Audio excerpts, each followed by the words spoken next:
Praise the Lord. 250 நாட்கள் முழு வேத வாசிப்பில் இன்று 4வது நாள். இன்றைக்கு நாம் படிக்கப் போகின்ற வேத பகுதி ஆதியாகமம் அதிகாரம் 10 முதல் 13 வரை உள்ள வசனங்கள்.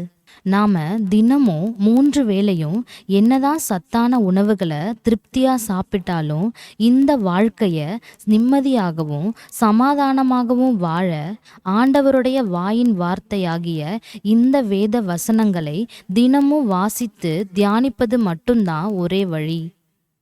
ஆகவே தினமும் எங்களுடன் சேர்ந்து நீங்களும் முழு வேதாகமத்தையும் 250 நாட்களுக்குள் படித்து முடிக்கிற முயற்சியில கலந்து கொள்ளுமாறு உங்களை அன்புடன் கேட்டுக்கொள்கிறோம்.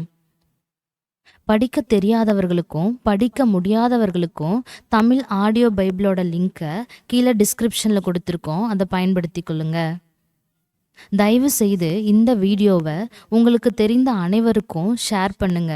இதுவரைக்கும் சப்ஸ்கிரைப் பண்ணாதவங்க சப்ஸ்கிரைப் பண்ணி வச்சிட்டிங்கன்னா இனி வரும் வீடியோக்களை உங்களால் பெற முடியும். God bless you.